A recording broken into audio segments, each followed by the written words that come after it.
Boa noite, são 4 mulheres em 4 fases diferentes da vida. Na reportagem alargada desta semana, estas mulheres refletem sobre o que querem da sociedade, o que querem dos outros e também o que esperam delas próprias. Um trabalho da jornalista Rita Tavares-Teles.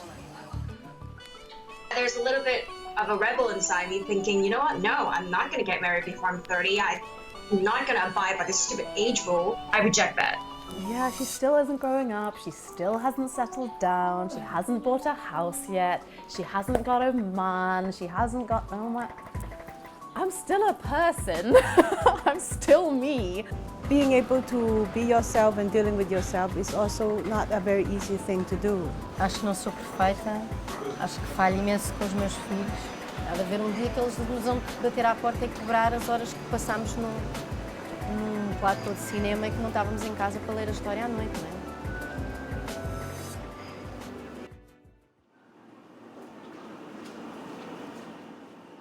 Quis conhecer a Mónica depois de ter recebido no Facebook um convite para um evento do Dia da Mulher organizado por ela e uma amiga. Hi, Monica. E tem um percurso diferente. Tem 26 anos, nasceu na Escócia, cresceu no Zimbábue, mudou-se para a Inglaterra, depois viveu na Nova Zelândia, na República Checa e há 1 ano e meio que está em Macau. There was so much you could do with your time, I'm pretty sure. Yes. Yeah, but then you decided to spend some of it organizing an event for Women's Day. Yeah. And I ask why. Why do you bother? We're the ones who actually should have the loudest voice because we're the women that are so close to like smashing that glass ceiling. We should be the ones who are reminding people that there are still women who can't go to school. There are still women who don't have access to contraception. There are still women in the world who are abused by their husbands or by their families. And it's something that we shouldn't take it lightly. We shouldn't just go, oh, it's not happening to me. It's fine. We're the ones that should actually go, it's not right. What was your dream like growing up? To travel the world, to paint, to write stories. Your teacher? I teach because I love working with children and children are the best. If you ever want an honest opinion about how you look, how you feel, how you smell, ask a child. They will be blunt and they will tell you. And I love that honesty. It was something you always saw yourself in the future being a mother or... I think it's Peter Pan syndrome. I don't want to grow up, therefore I can relate to children. I think when I was younger I definitely wanted children. Does it hit you that these are the questions that I'm asking about kids and wedding? Well, I don't know. If there was a guy here and you're asking him the same questions, maybe not. Someone asks, why do you want to have kids? Why do you want to get married? But everybody asks, why don't you want to have kids? I do not want to have children because there goes the rest of your life. Your life now becomes your child's life, which is if it's what you want to do, fantastic. If it's your choice, brilliant. If that's not your choice, fantastic. It shouldn't ever be anybody else's choice what you do with your life. Any decision, no matter what it is, that affects your life for the rest of your life is a decision that you can go, well, maybe that wasn't the greatest decision. And then all you can do is learn to deal with it, learn to cope with it, learn how to live with it, and try and get as much positivity from it. And I can understand that saying that you regret having a child comes across as incredibly selfish. It's like you putting yourself first. But I think that's one of the reasons why I'm okay with children, because I'm very happy to put myself first right now. It still is a decision that you have to live with, whether you regret it or not. Almost doesn't matter, because you have to live with it. It's the regret that you can no longer put yourself first. It's the regret that another life is more important than your own. And also for me, I think the biggest thing is actually when I'm teaching my students, I've got a class of 13 girls and 12 boys, teaching them that they can be whatever they want to be. They are equal. They don't have to conform to a societal norm if they don't want to. Even at the age 5 or 6, it's already like the gender norms have already come into play, and I really like messing with them because they don't know to question it, because if it's all you ever know, why would you question it? Well, same for all these adjectives which describes what's the girls look like and the boys behave. And what's being enhanced in a girl? You're so good, you're so pretty. Oh, yeah, well done. Yeah, I love and the to- boy, you're so strong, you're so smart. And I do. I find myself doing it sometimes, and anytime I do it, I try my best to follow up from, and you're so intelligent, you're brilliant at playing the piano, and you can do something else. And remember that amazing thing you did the other day. Because even you, I have completely been, you know, gender norm kind of conformed.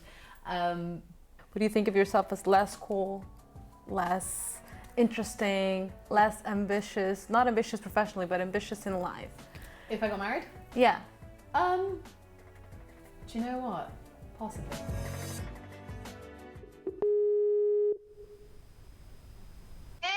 Chegámos com os meses de diferença a Macau e à TDM em 2009. 2 anos depois, a Emily foi para Hong Kong, para a ITV, depois para Al Jazeera, no Qatar, e está há quase 1 ano e meio em Moscou, na RT, a televisão russa. I know.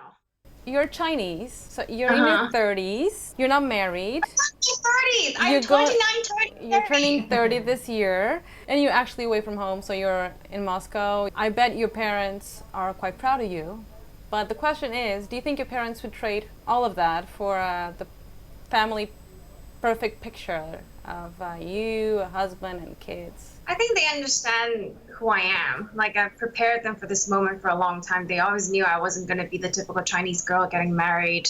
Even if you don't want to think about it, everybody around you is making you think about it. God, like, I have 5 weddings next year, you know? Like, you can't not think about it. But at the same time, because of them, you know, I would think that I'm willing to get married just to make them happy.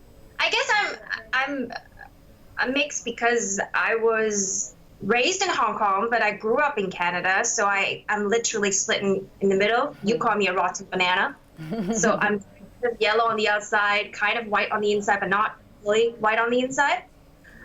So I do have obligations to being like a Chinese woman. Like, I do want to fulfill that role, like to make my parents happy. I feel I should take care of them. And one part of that responsibility is to kind of fall into the social norm, I guess, like to get married, have kids, la la. But at the same time, I also need to live my life and do what I want and be myself and have my own individuality.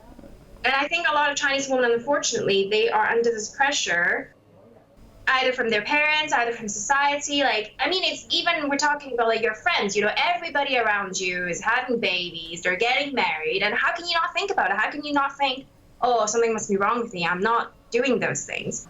But you need to realize you know, everybody lives their life in different pace. And that's something a lot of Chinese girls don't understand, and I think that's a shame.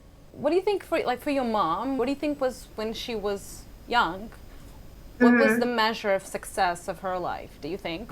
Finding a good husband. Finding a husband. Finding a good husband, not just a husband. Finding a good husband who can take care of your family. We can't use the same standards today to apply it on them because they have different opportunities than us. Like, my mom never had the education I had. She was never exposed to things I was. If she was born in my generation, you know, she would be the most successful woman there is, I think. You're proud of her. Of course, she's what I aspire to be, but I know I cannot be. And also, because she was such a great mother, I'm always afraid I won't be able to live up to her standard and be like a good mother like her. So that also stops me from wanting to be a mother. Do you think Because my mom was a housewife, and you know, she was there for us all the time. She put all her time in us. We are her number one priority always. And I can't do that.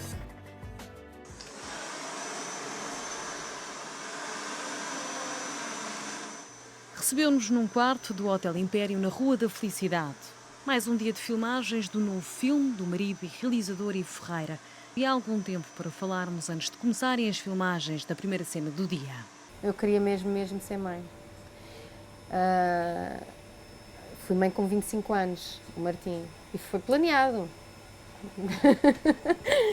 Eu lembro-me quando o Martim nasceu, estava tudo a celebrar e pensei, mas vou-me deixar aqui no hospital sozinha com esta criança que eu não conheço de lado nenhum. E todos os dias é uma descoberta, é uma relação que se se vai construindo, mas às vezes que eu fico muito irritada, não tenho tempo para mim, ou que tenho ciúmes dos miúdos, é tudo para eles, mas depois não há nada como chegar a casa e tê-los à nossa espera. Há de haver um dia que eles nos vão bater à porta e quebrar as horas que passámos num platô de cinema e que não estávamos em casa para ler a história à noite, não é? Achas que sim? Achas que não vai ser o exemplo da mãe que conseguiu Não. uns dias melhor, uns dias pior, conciliar tantos papéis? Não, acho que não. Acho que não sou perfeita, acho que falho imenso com os meus filhos. Há de haver um dia que eles que não se zangar connosco, mas acho que faz parte. Mas também é bom eles, esse dia, e perceberem que a mãe também não é super mulher e que a mãe também se enganou, também se errou, também... naquele dia foi mais importante fazer o filme, se eu tivesse que escolher, neste momento é mais importante para mim fazer este filme do que estar em casa a fazer canjas de galinha e a levar os filhos ao futebol à quarta-feira, não é? Eu hoje estou aqui, estou a fazer este filme, são 6 semanas. Durante 6 semanas não os levei à escola, não fui buscá-los à escola, não estive lá para contar uma história, mas não deixei... culpada? Em algum momento sentes-te culpada? Eu acho que às vezes sentimos um bocadinho... há sempre um momento em que nos sentimos culpadas. O que temos é que dormir com a consciência tranquila com as escolhas que fazemos e não podemos ser o nosso maior inimigo. Pensamos mais nós, trabalhamos para sermos melhores mulheres, melhores mães, melhores filhas, melhores netas, melhores empresárias, melhores atrizes. Temos é que caminhar juntas para encontrar uma sociedade mais justa e mais livre para as mulheres. Mas isso não é julgar-nos todos os dias o que é que cada uma devia fazer. Cada uma tem que tomar conta da sua cozinha, vá. Fazer o possível para ser feliz. Obrigar-nos a ser felizes.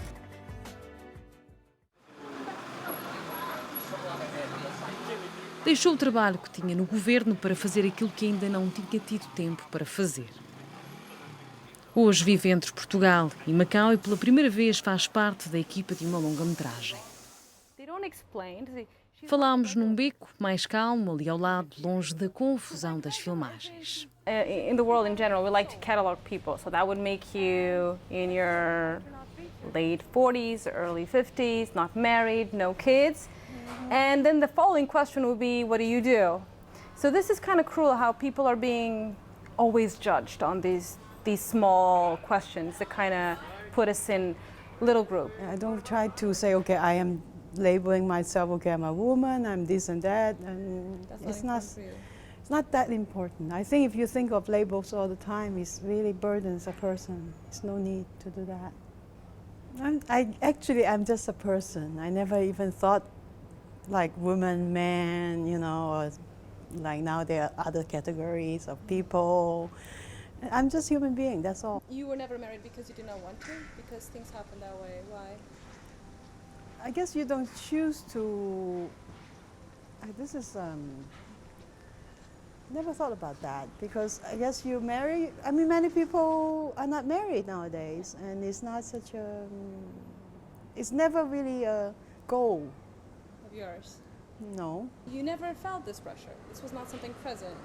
Well, when I was in that kind of age, I was not here, and I was not really with my peer. I was with other kinds of peer and in a different sort of generation situation. I was in the United States, and it was not so popular to be married in your 20s at that time. And 10 years later, it became popular again, so it's in a cycle. So now perhaps it's very popular to be married when you're in your early 20s, which is really completely unheard of when I was in my early 20s. What was your vision of yourself older? At that time? Yeah. I guess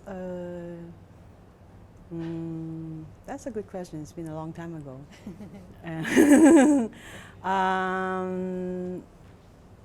I envisioned at the point that I would have been traveled and maybe had different experiences in different places and perhaps work in different places.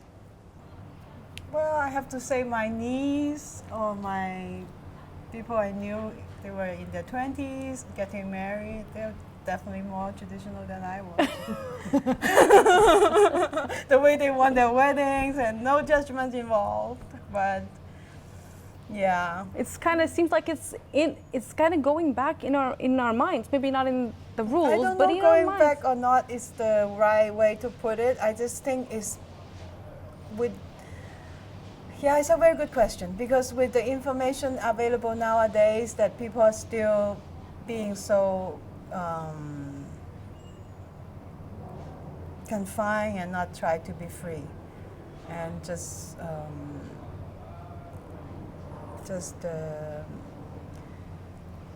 maybe that's another kind of experience. People want to experience that, it's okay also. But yeah, I don't know, maybe people are happy. But some of my younger friends, I just felt their minds is so set in a way that why you don't even try, you know, if without even trying to go out of something. You don't have to be really, really radical about things, but at least, you know, try to be a little bit different.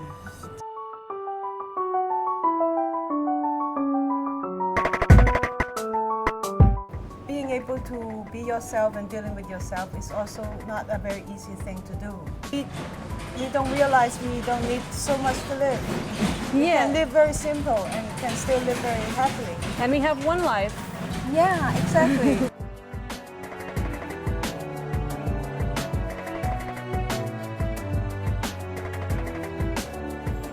A reportagem alargada regressa para a semana. Até lá.